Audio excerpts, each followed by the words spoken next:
Sam Roberts at Goldington Road on the pitch afterwards with Don Morrell.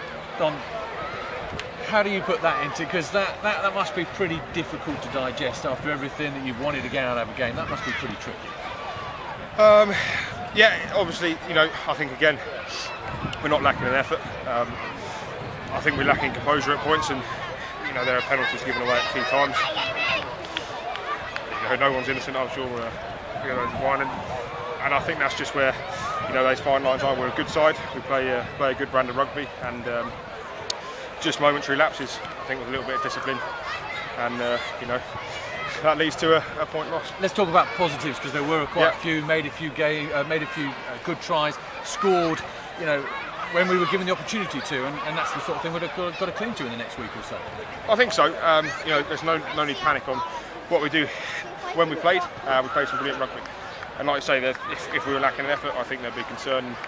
There's a hell of a lot of effort and a hell of a lot of want and desire.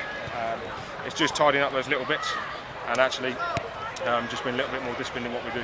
They're a big side, aren't they, Leeds? They came wrecking ball style, haven't they? They came wrecking ball, and I thought we dealt with it very well. You know, that, like we say, that the positives are brilliant in defence and great tackles. Just those bits of composure. And, you know, I think, like we said, we had a great week's worth of training. And again, nothing to lose next week. We'll go down and we'll be positive, we'll be confident in what we've got and what we do, and we'll look forward to it. Sam Roberts at Goldington Road have Corey Hercock, battered and bruised. They're a big side, they bring everything, don't they, Leeds? How did the Blues do you think? Well, we went through the phases and we did break them down, but with set piece and stuff we weren't fronting up, and then just, you know, defensive systems were, you know, screwing up there. I take a credit myself, you know, I missed a few tackles and that cost us 3 tries as well.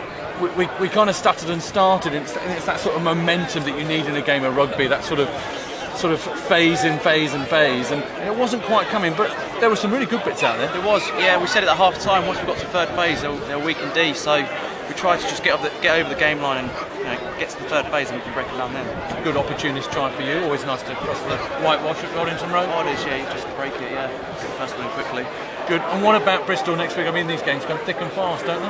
I know it's been a number of years since the boys beat them away, but you know, we still feel confident.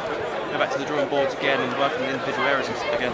Thank you, Corey, for your time. Goldington Road, after the Leeds game, Martin Hines, I'll catch you in a moment of reflection. Can you reflect on that match for us? I can, lad, yeah. I really feel for the boys.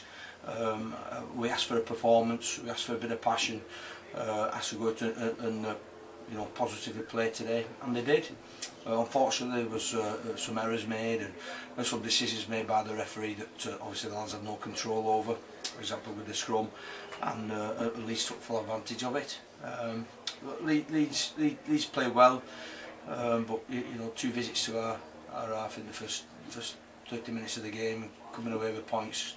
It gives us something to. Something to go off, just in the way we went about it, with the passion and the pride that the lads show, but we just need to make less errors. Positives out of the game, technically? Yeah, I thought the line functioned very well. Some of our width on the game was good. The defence was magnificent again at times with the effort that the lads put into it. I mean, there are positives. There are lots of positives we can pull out of the game. The problem is it's all a bit disjointed at the moment. We need to concentrate harder and put these great passages of play together without dropping the ball, for example, and we're not far away from clicking. Injury-wise as well, a few people went down. Any latest news? I saw Ollie Dodge got back to his feet after the final whistle had gone. That must have been a relief.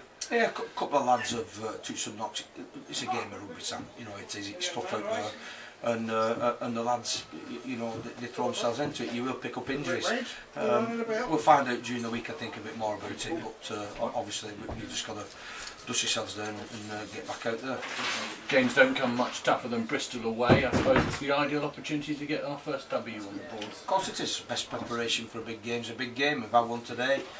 Lads have played under pressure and came through well at times. So, you know, I think some of the boys can't wait for it to come. They just want to get back on the horse and ride it. So hopefully next week we're kicking in the guts and see how she goes. Thank you, Heinzie. I'll leave you to your cheese board. Thanks, Sam.